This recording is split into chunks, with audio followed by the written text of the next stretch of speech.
আজ আমরা কথা বলবো বাংলা ব্যাকরণের একটা গুরুত্বপূর্ণ টপিক নিয়ে, যেটা হচ্ছে সমাপিকা ক্রিয়া। এই সমাপিকা ক্রিয়াকে ইংরেজিতে বলা হয় ফাইনাইট ভার্ব, অর্থাৎ ইংরেজি গ্রামারে যেটা আমরা সচরাচর পড়ে থাকি ফাইনাইট ভার্ব, বাংলা এটাকে বলা হয় সমাপিকা ক্রিয়া। সমাপিকা ক্রিয়া কাকে বলে? যে ক্রিয়া দ্বারা কোনো কিছু সম্পূর্ণ হয়, অর্থাৎ ভাব সম্পূর্ণ হলেই তাকে সমাপিকা ক্রিয়া বলে সহজ ভাষায়।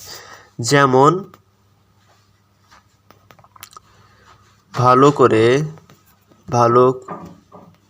করে বই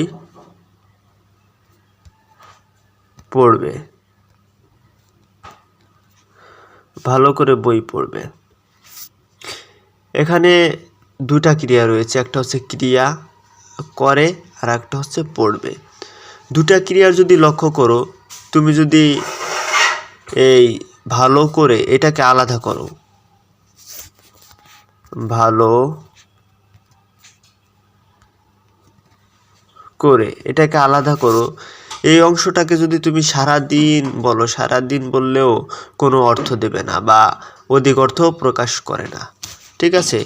কিন্তু তুমি যদি পড়বেকে আলাদা করো, পড়বে এটা নির্দিষ্ট একটা অর্থ দিচ্ছে, পড়বে অর্থাৎ এটা একা একা অর্থ প্রকাশ করতে পারছে, হ্যাঁ, ক্রিয়ার ভাব সম্পন্ন করতে পারছে।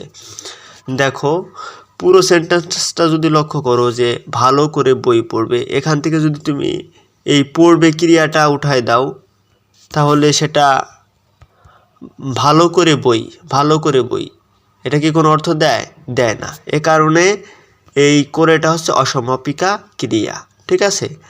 আর যদি তুমি পড়বে বসিয়ে দাও, তাহলে দেখবে যে পুরো সেন্টেন্সটার ভাব সম্পূর্ণ হয়েছে, অর্থাৎ যে ক্রিয়া দ্বারা পুরো সেন্টেন্সের ভাব সম্পূর্ণ হবে সেটাই সমাপিকা ক্রিয়া। আশা করি বুঝতে পারছো। ধন্যবাদ।